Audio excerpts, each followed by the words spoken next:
In this week's episode, we discuss mature topics such as sexual assault and suicide. If you are struggling with either of these, please contact a loved one or consider calling the suicide hotline at 988 or the sexual assault hotline at 1-800-656-4673.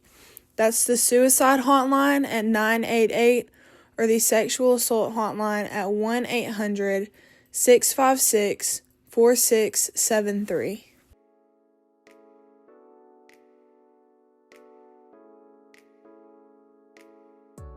Welcome to the Come As You Are podcast, where family and friends testify of how the Lord has turned their darkness to light and traded their mourning for dancing.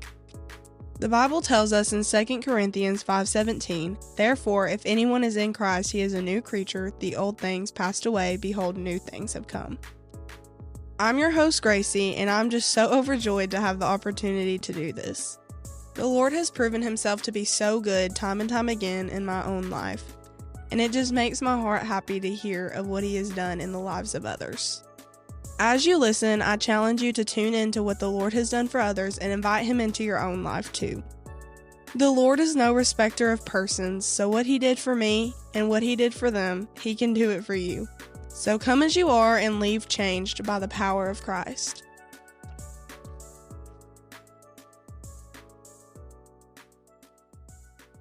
Hey guys, welcome back to the Come As You Are podcast. Today I'm here with a really good friend, mentor, just all around great person, and I'm so excited for y'all to hear her story. So why don't you just take it away, how we met, all of that kind of stuff. Alrighty. Hey guys, I'm Candus.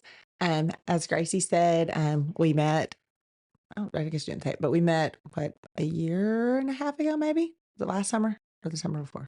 I think it was this summer. This past summer. Okay. And she came and applied for a job at my preschool. And super cute little add-on I want to do is, so I obviously check references that everybody gives me because that's my job. Yeah. But, the references you give probably are going to talk good about you. And she just happened to go to the same high school as my daughter. So I was like, hey, do you know Gracie Den? And she was like, they didn't run in the same circles. When you go to a small school, everybody. Absolutely. And Mackenzie was like, oh my gosh, Mom, you're going to love her. She's like, so sweet. She is a bubble. She is just so happy. And she has this joy about her. She's like, she's a lot like you and you're going to love her. That's what Keelan was telling me, because my cousin worked there, and she was telling me, she was like, she just reminds me so much of an older you, and I was like, that makes me happy. Yeah. I was like, because I just know we're gonna get along so well. And we did, and she did a really good job with my school age, and we kind of bounced her around until we found where she needed to be, and we had a really good time together. And then she, as expected, it was a summertime job, and so she went on, and so it's kind of where we got to know each other, through the preschool. So obviously, you texted me and you were like, hey, I have a story, my story. I really feel like I need to share my story, and I literally felt so honored that you would ask to come on here and talk about it. But I read through, and I kind of really just want to start with I guess you just really giving your background of how you grew up and all of those things, and kind of just talking us through your testimony, because like I said, this is your episode, this is your thing, you go ahead and you tell everything that you want to. And alrighty. Yeah, and I definitely think that me being on here is a God thing. I told my husband, I've worked through a lot of stuff this past few years on my own self, and I'll talk more about that as I get into my testimony. But I was like, I feel like I either have to, I don't know, share a Facebook Live, which I was like, I don't really want to do that. But hey, it's an option. And no, lives scare me. Yeah. I get that. Yeah. So I was like, and then I was like, okay, maybe I'll do a testimony in front of the church. And I was like, oh, too many eyes. Yeah. So I was like, but I do think that, we go through the things in life and we work through those, and it is our job and our purpose to share those so we can work through it with others. So that's kind of where it led me to all the thoughts on, hey, I need to share my story. And literally the next day after me and my husband had this conversation, your post on Facebook popped up, and I'm like, oh, tell me more, Yeah. So I went and looked at it, and I'm like, this is my answer. That's to me was, here's your sign, Yeah. Then I was like, but I didn't know if it was exactly on lines with yours. So when you came back to me. He's like, yes, Yes. this is where we're at. Thank you. And it was definitely a reassurance that Yeah. this is what I was supposed to Yeah, do absolutely. next. So yeah, I kind of scripted it out a little bit because I am wanting to make sure I stay on task. And so I just want to kind of jump to where I was at and how I got here and all the things. So in 2020 and early in 2021, we had 9 family deaths from miscarriages to old age and everything in between, such as heart attack, murder, ALS, COVID, and accidental crossbow shooting. Pretty much you named it, we lived through it. We didn't have, Crazy. yeah, we didn't have time to mourn one death before another one hit. And it was just heartache and stress. It would be an understatement. It was a lot. Yeah. So going into 2022, I just realized how broken I really was. I'd always kept my faith and prayed, but after this, I just couldn't keep smiling. So for temporary happiness, I bought myself a super cute sports car. Yeah, I was wondering, whenever I read that, I was like, what did you get? Like, I was It so is curious. a 2-seater Sky convertible, and it's gray, and I love it. It's nothing super fancy, but it's fun, and it's Yeah. cute, and it can turn the music up real loud. Okay. And 2 seats, so I can't bring all my hooligans with me, so Yeah. that's nice. Yeah. Would you say that was like one of those things that like you felt like tried to like fill a void? Oh, for sure. And it was, Yeah. it was like, hey, how can I buy happiness would be Oh. a good way to put it. Yeah. Like I knew like something just needed to give. And so I'm like, oh, I'll get a some sports car. Yeah. Yeah. People want to think it was a midlife crisis. Maybe it kind of was, but I think more it was this moment crisis. And like grief. Like Yeah. that's what you can never underestimate, like what you're like will do whenever you're grieving and whenever you're mourning and stuff. And so that's I've been there. I think it's a fun way. Out of all the things I could have done, a sports car is probably a good option. There you go. But obviously, clearly, I knew I needed more. That wasn't that temporary happiness just only goes so far. So I did a few things. I did making time for me in 2023 and do more in 2024. So basically, to me, that just meant working to find myself, find my happiness, figure out what all's going on inside, and work back to figuring out where I needed to be, which also brought me to where all the brokenness began. Yeah. So my whole life we were taught to smile and act like everything was okay. Yeah. I feel like that's so much of like what you like your generation was very like you don't show your emotions, you hide it, and you just if you have meds, something's wrong with you, Yeah. Whereas now it's normalized, Yeah. for sure. Absolutely. And your feelings are important and they matter. And back then we're like, shut up, you're fine. Yeah. Keep smiling. Yeah, keep smiling. But at that point, I literally I couldn't keep smiling anymore. And that's when I heard the Matthew West song, Truth Be Told. Yeah. Oh, I could live by that song. So if y'all haven't heard it, go look it up. Go listen. Yes. Yes. But then, like I said, I felt like I needed to tell my story. So Hebrews stuck out to me, and it talks about how Jesus has gone through suffering and test so that he could help us. I feel like we all go through trials and tribulations and hard times, not only to strengthen our relationship with Jesus and to bring us closer to build that relationship, but it's also to help others and let them know that they're not alone and that they can get through this. Yeah, absolutely. And that's something that I've held on to too, is like understanding that Jesus literally was beaten to the point where like he was unrecognizable, like, and hung on a cross in humiliation, honestly, being mocked and all of those things, but yet like he still chose to like go through that for us, and then also not even like end there, but like have a relationship with us and walk us through trials, because honestly he's been through or went through way worse than I could ever imagine. And to know that just gives me a comfort that he knows and he'll walk you through that. So yeah. And sometimes I think people want to ask the why me, but I don't think that's it. Doesn't say I'm going to let you understand. It's trust me, trust in me. Yes. Lean not on your own understanding. Yes. So I feel like the Lord is just telling me, like we talked about, just to share my story, share my testimony, and hopefully I can let my light shine for others and be the salt to I love it. the people. So now that's why I'm here. Yes. At the 2025, my new theme is let go and let God. He is alive 2025. I just like little catchy things. I love that. Love it. So that's kind of me. Hopefully throughout the year, I'm able to continue to grow on that thought and to help others and to help myself. And so that's kind of where I'm at. But so here goes. I grew up knowing about God, and I grew up in a church. Yeah. But we mainly just prayed at meal times. I was baptized at the age of 8, mainly because that's what you're supposed to do when you're raised in church and you go to Yeah. church and you get baptized and you You follow know, the Lord, and now you're good, yeah, it's almost like a checklist Yeah. instead of like a, no, I get that. Yeah. That's how I felt. So I was baptized then. And life was all going fine and well, and childhood was good, and family was good, and all was good. But then my mom got really bad sick. I was, give or take, around the age of 12. She was in and out of the hospital for about 3 years.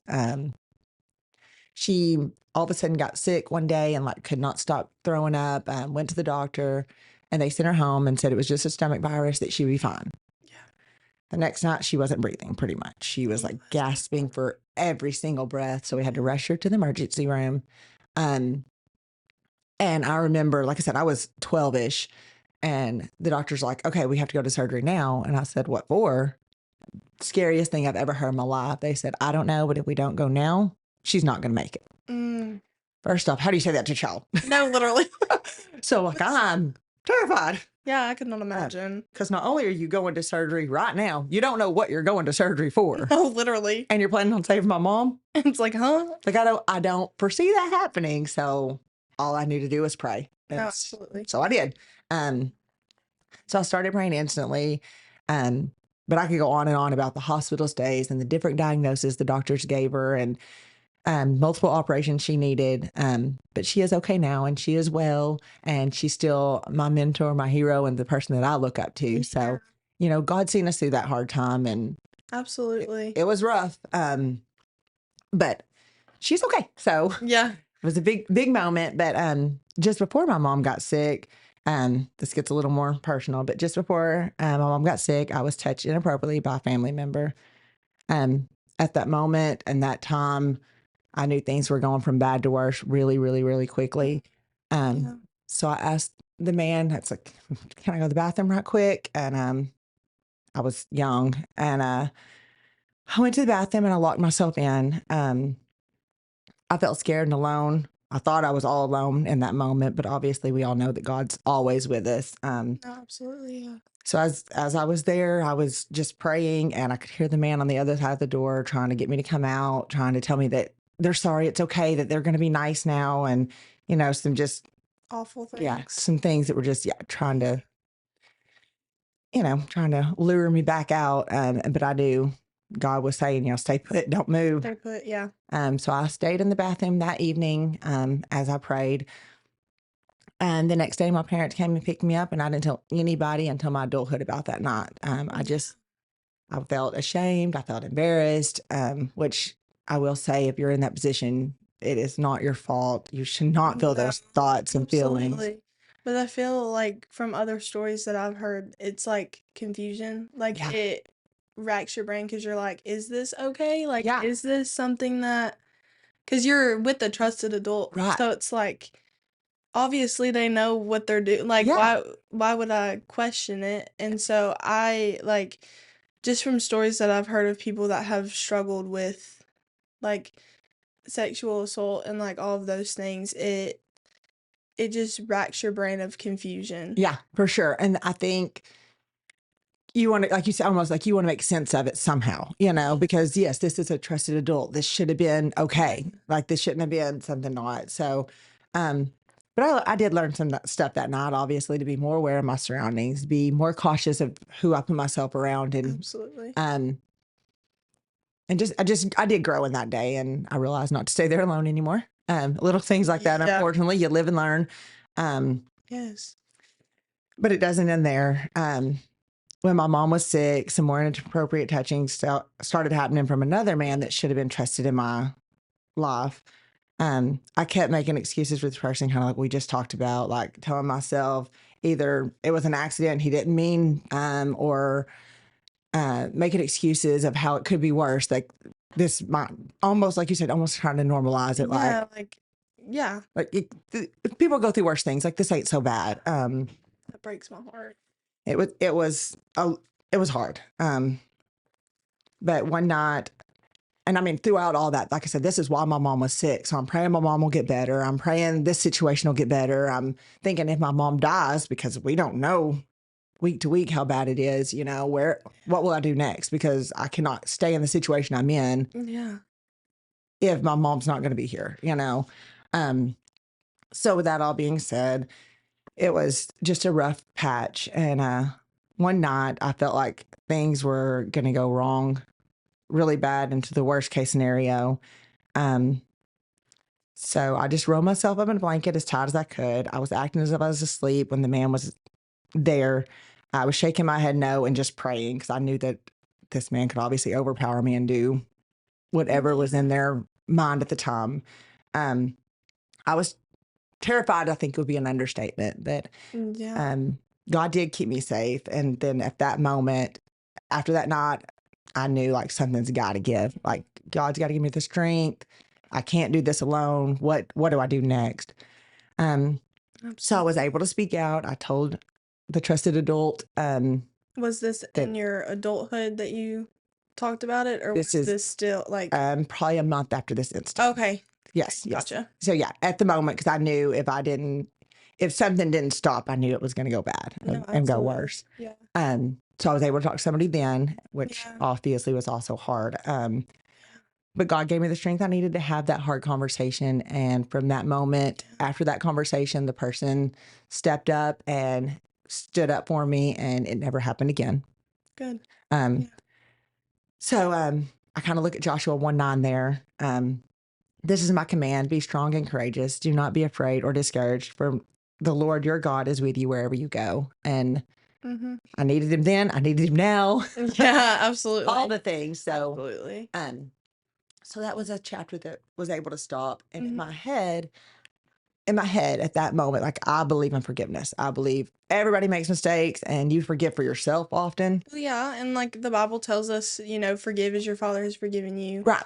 And so it's something that as Christians you have to walk in forgiveness, or else you're literally going to be overrid with like bitterness and all that stuff. Because I mean, I've walked it in the sense of like I would choose to not forgive, and then it would end up hurting me even more because I'd be so overridden with bitterness and anger and all that stuff. Right. So yeah. Oh, it's hard.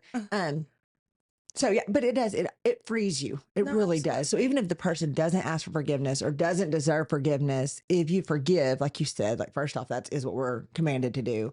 But it's for you. You are able to move on. So in my head, I had forgave them. I'm like, okay, all is good, right? Move on. Life's fine. Obviously, a little different dynamic of a relationship there, but it's fine. I forgave. We're good. Didn't have any more. I forgave. We're fine, right? Yeah. There goes the smile and you're fine. Yep. Don't talk about it anymore. It's done. Smile. But I really did not know how broken I really was from all this. So from there, high school came. All was good and fine. Life was going smoothly. My mom was healthy. Life was good. Normal stuff happening. But I wasn't close with the Lord at all. We weren't going to church anymore. Pretty much after my mom got sick, we just didn't. Pretty much, I remember praying on Thanksgiving at grandma's house. Other than that, it was just life, know. Then I got pregnant young, right after high school. I got pregnant at 18. I got married. Everything was wrong about that relationship. I went into it with no good intentions, left with no good intentions, I guess.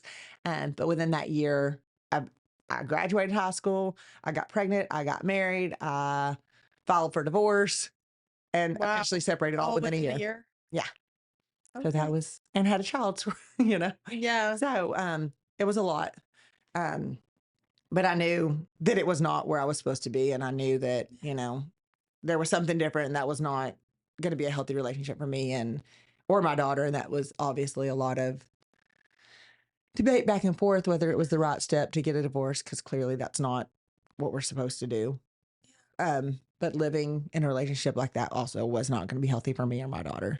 So shortly after, I found myself into another relationship with a really good man, but he wasn't a godly man. Yeah. So there's a difference. Yes, there's a very good difference. Yes. And when you're young and all the things, you might not see all that special. No, absolutely. I was living a lost life at the time too. So it wasn't like wasn't like a top priority to have a godly man. Yes.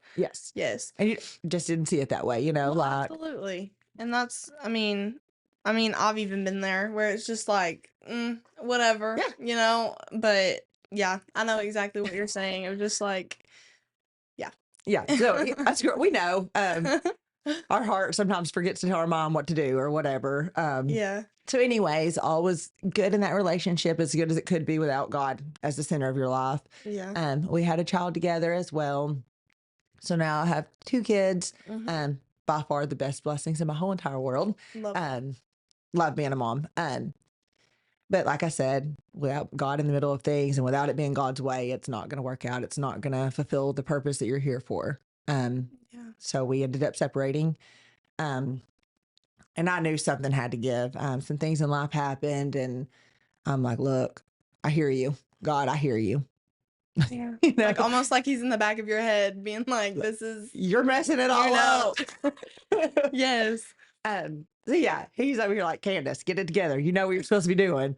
And I heard him. So I'm like, okay, I want to raise my kids in church, and I want, my kids to know right from wrong. And I want my kids to be believers of Jesus and have that in their life. And I knew that, so at that point I went searching, several different churches, several different denominations, and then I fell into Sunny Gap Baptist, which was pretty close to home. And I walked in. Like I said, I'm a single mom with 2 kids now. Yeah. And they're pretty close in age, right? Yeah. Kinley and Jackson are only 20 months apart, 22 months apart. Right. Okay. So yeah, she's almost 19 and he's 17 right now. So yeah, a little 18 and 19, or 17 and 18 right now. But yeah, I walk into there with 2 young ones as a single mom. And when I tell you, I felt love, I felt overwhelming love walking into Sunny Gap Baptist.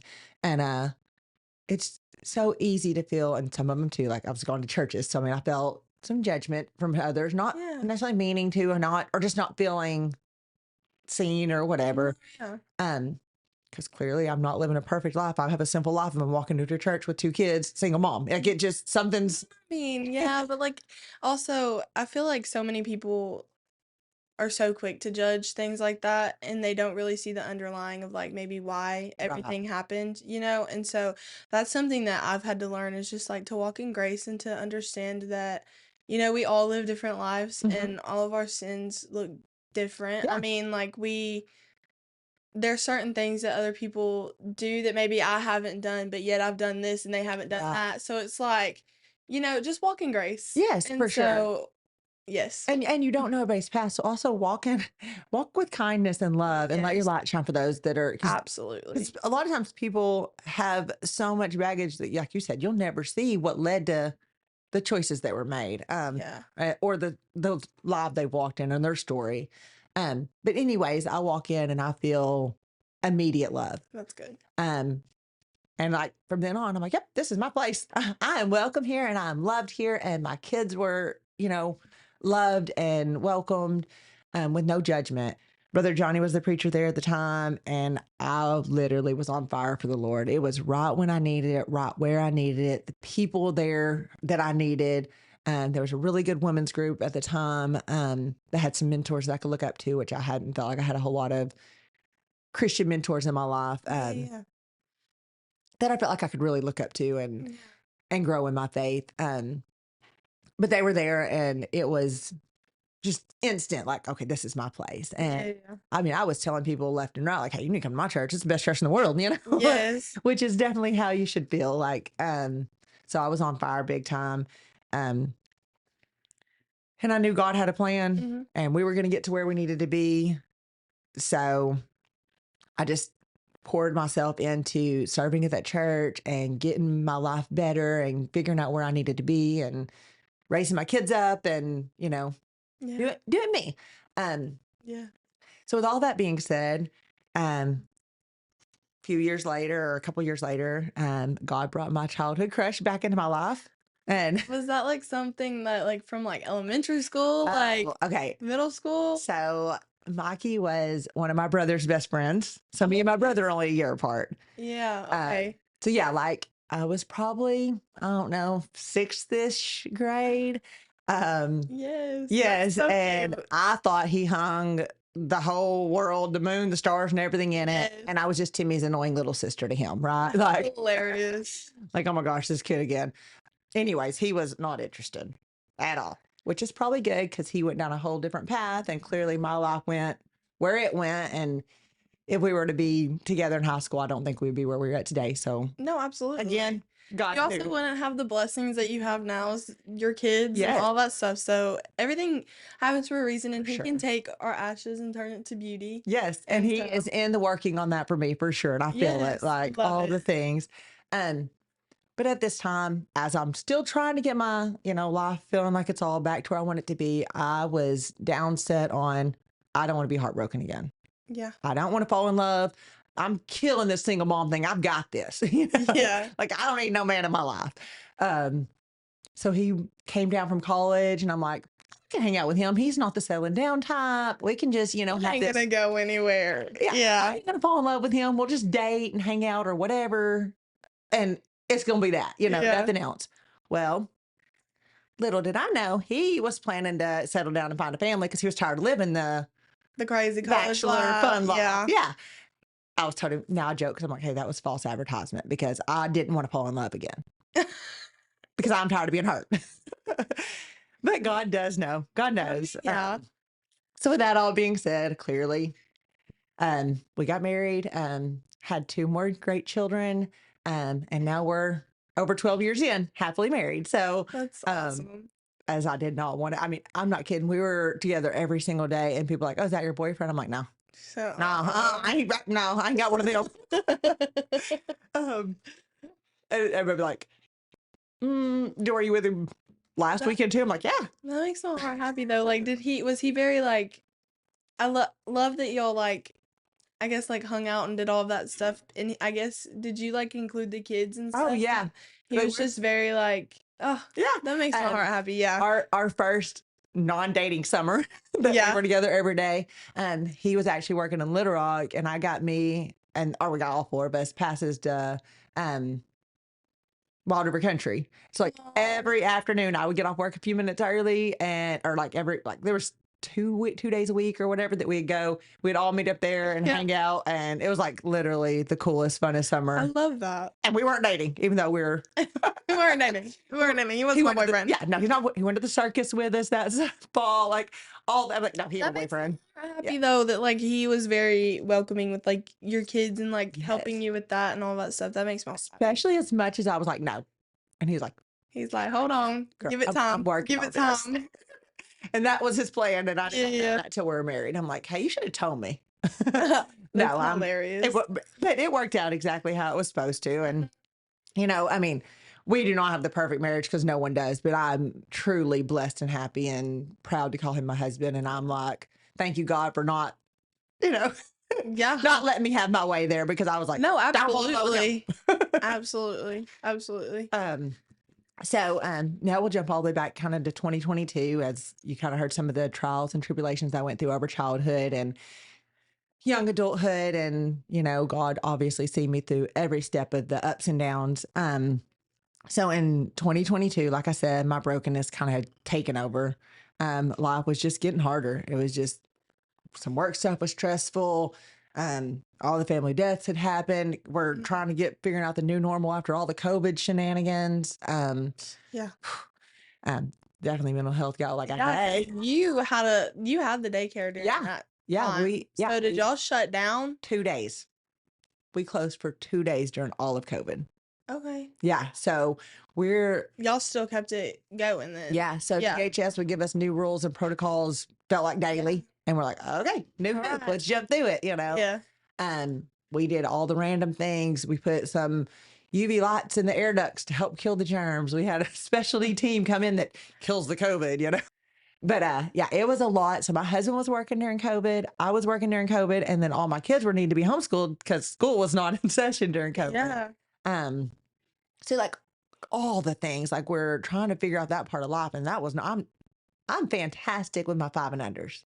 I'm not. Oh, absolutely. I ain't made to do grade school kids. See, that was me. Cause like I got hired as I got hired at school age for the school age classroom, and I get in there and I'm like, yes, this is gonna be wonderful, fantastic. I love it. I'm like, And oh, it literally like 3 weeks in, I was like, Candus, save me. I'm like, hey girl, I need help. I need You help. know what? I'm like, here you go. Let's figure it out. You did, and I was so thankful for that.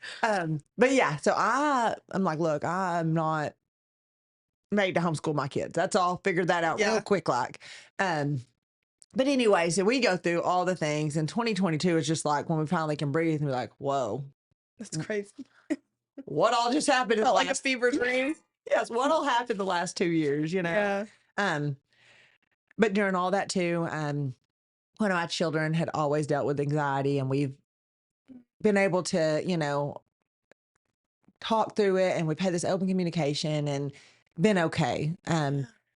But 10th grade hit, and things just got harder, and depression sank in. And that was, you know, right with all the, after all the COVID stuff, all the things like we're back trying to get back to school, trying to get back to our normal, and things aren't okay. So, I mean, I'm not going to try to say, I couldn't imagine how hard it is on anybody that has full anxiety and depression, but I will say being the mom of that, I can speak from that, and it is horrible. It's heartbreaking. I couldn't take the pain away. I couldn't say the right things. Long story short, we did have to be on suicide watch at our house for like 6 months. This specific child like could not sleep alone. Somebody had to be with them almost all the time. We had to go through, you know, take all medicine out of the house, all knives out of the house, all like just doing that. Like I literally remember being in my kitchen just bawling and praying, and like, where do I go from here? Like, you know, my child probably should have been hospitalized a couple times for it, but through her therapist and how open my communication was with this child, we were able to work together and get her on the right meds and keep going. And she's okay. I will say she's actually thriving now. And she uses that story as well, hopefully to continue to help others. She's sent multiple to therapy, That's so talked good. with friends, actually talked to a friend's boyfriend recently, because his girlfriend was going through the same things. And I just told her, I was like, you know, unfortunately, like we go through these things in life, as we get through them and get stronger, it is our job to help others. No, absolutely. And she is. So that's awesome. With all that being said, we just had to work through, you know, all of it. And with God's grace and love and mercy, we were able to see a light in that tunnel. So I was able to, which asking for help should not be so hard. I know. Yeah. Asking for prayer should not be so hard. And I don't know if it's just because I'm, like you said, the generation we grew up in, or if I'm just because I'm strong and independent. I don't know where it falls, but like, just say, hey, we're struggling. We could use some prayers. Yeah. I don't know why it's like a shameful thing. Like, yes. But we got to that point clearly because we had nowhere else to go. So I had to open up to a few friends that were super close to my heart, a few church members, a few family members, and it's like, hey, something's got to give. We can't keep on this path. But anyways, after all that, 2 years in, I will say, like I said, she's good. I'm not saying it won't have its triggers and hitbacks, and it's a roller coaster of a world, but she's good right now. So we're taking that as a praise. Yeah, absolutely. For sure. So anyways, now in 2022, I'm looking like, hey, some healing's got to happen. Yeah. The fun sports car was fun, and I love it, and I still love it, but that clearly is not not what I need. So I really worked on myself, like I said, through 23 to 24. And I was able to write a letter. The first man that I talked about in my story is no longer with us. But the second one, I was able to write a letter to him. And I gave it to them personally in 2023. They do live out of state. They were in town for something, and I gave them this letter. And it pretty much was, I feel like, my way to have my voice heard, to let them like, hey, I'm not okay. I want you to know that you hurt me, and things were not right, you know, and I'm not okay.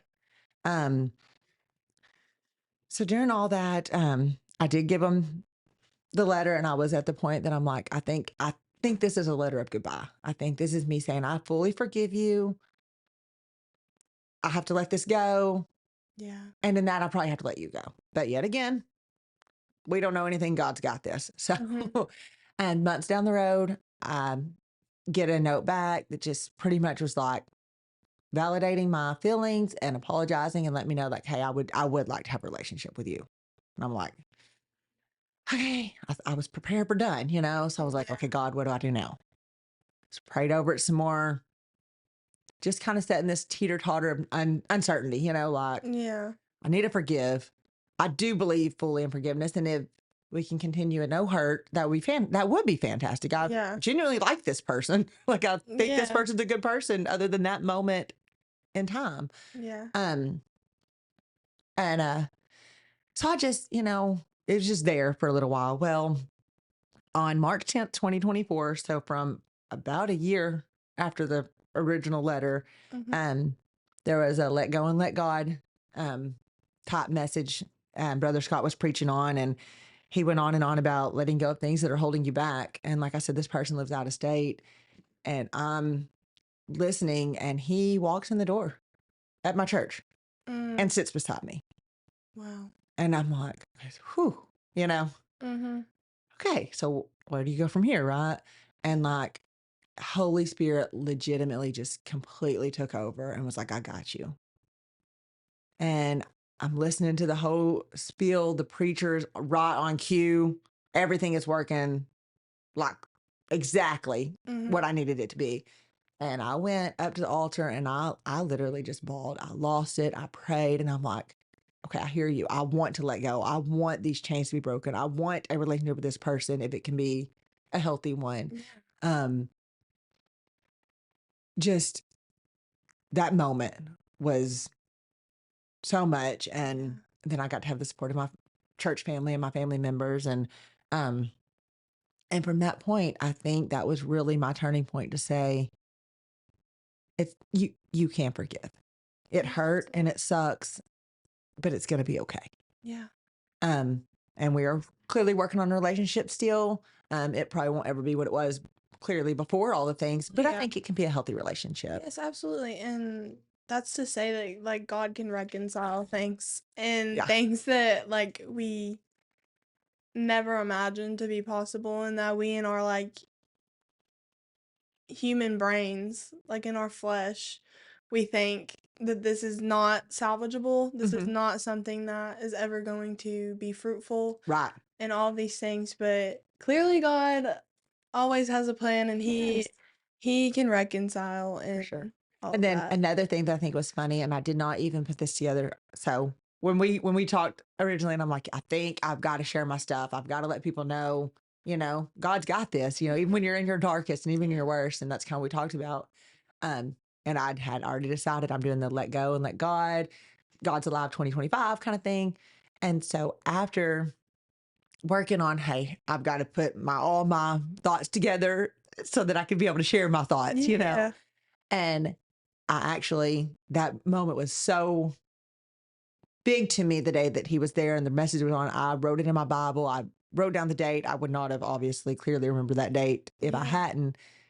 And I did not until actually yesterday, when I'm putting more thoughts together, realize that message was let go and let God. Oh, and I awesome. chose in January that to be my mission statement for the year, if you would, you know? So I'm like, that That's to me was like a kind of like a moment.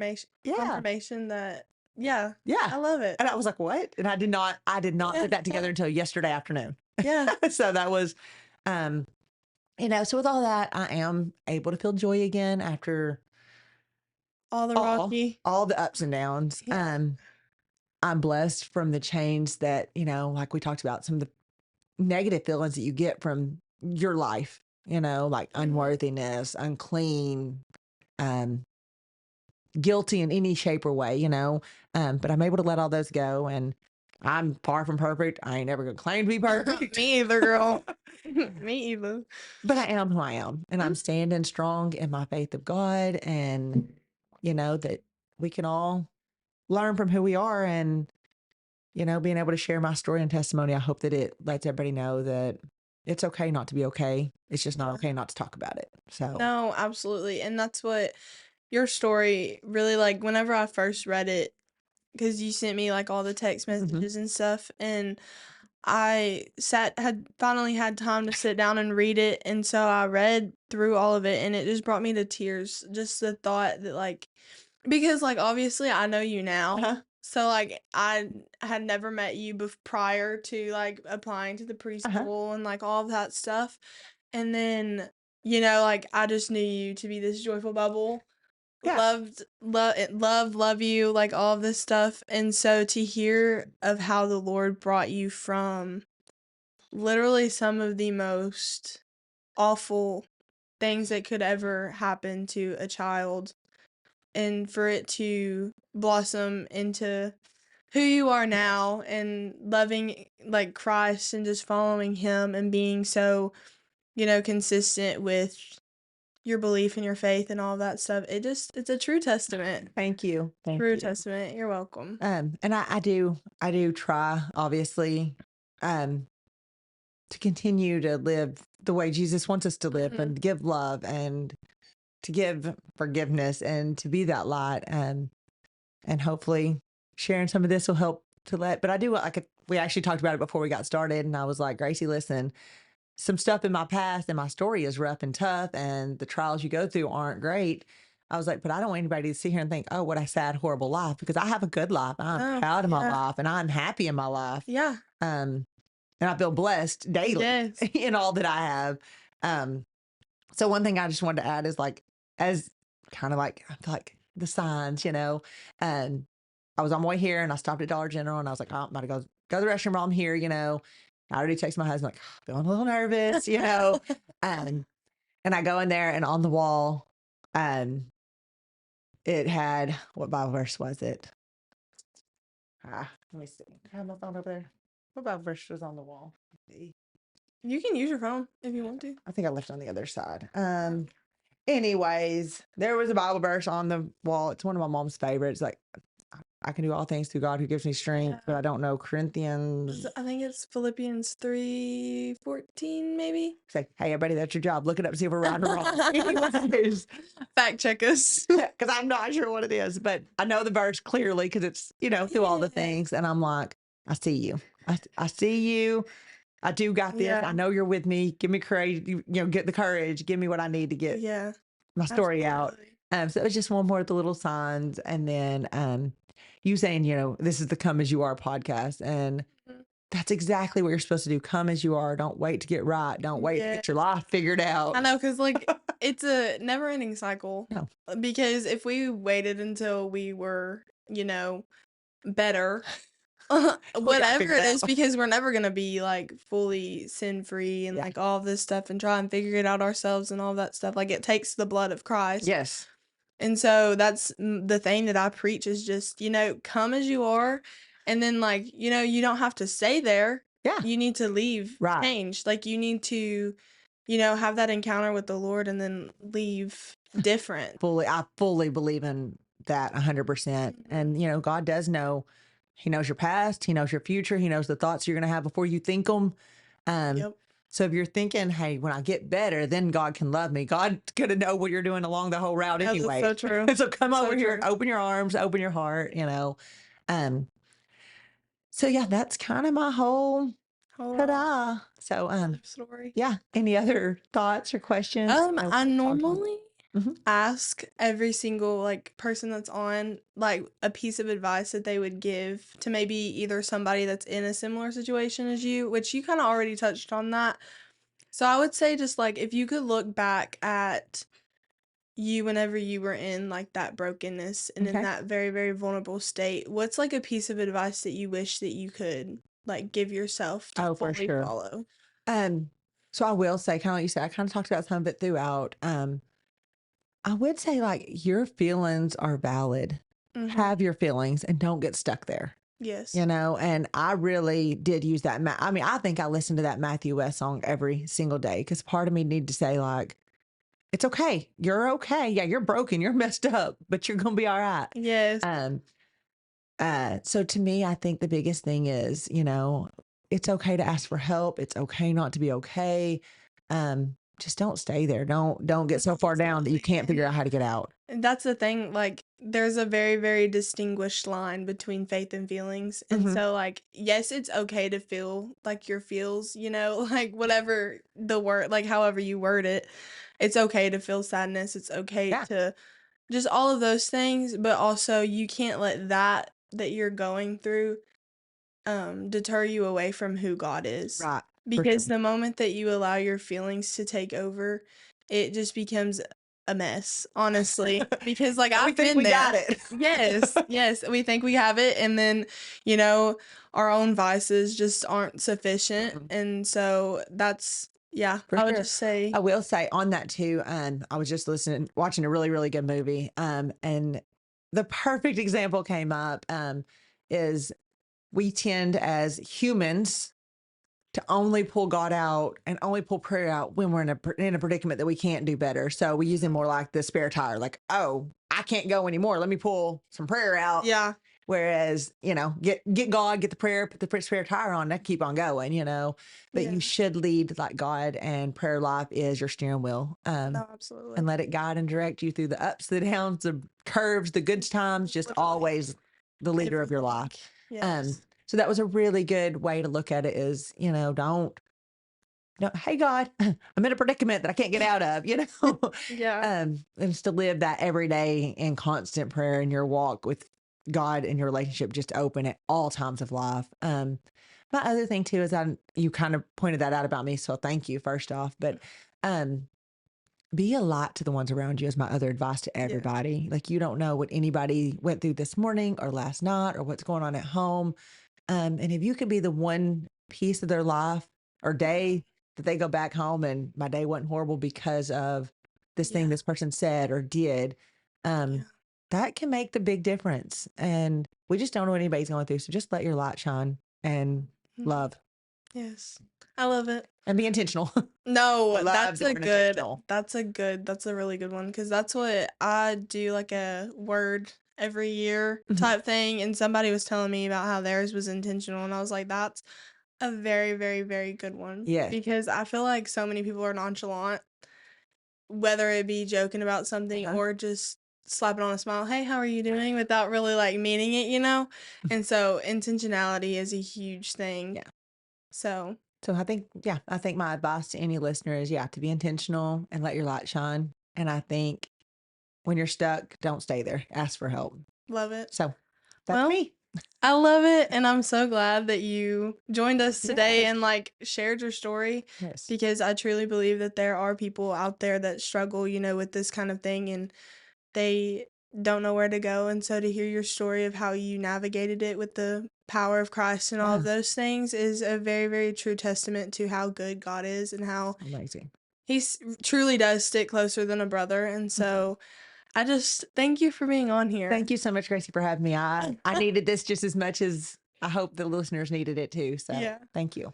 Thank you for tuning in to this week's episode of Come As You Are. I'm so grateful that you chose to spend the time to listen to the testimonies of my friends and family. The Lord is so faithful and a present help in time of need, and we have seen that through the eyes of other people's stories. Maybe you find yourself in that place right now, searching, wondering, and chasing after something to fill the void that you have inside. I want you to know that you are not alone by any means, and that we all have this void, and the only way that it can be filled is by Jesus Christ. Jesus was born of a virgin, lived a perfect life, was brutally beaten, then died a sinner's death on a cross.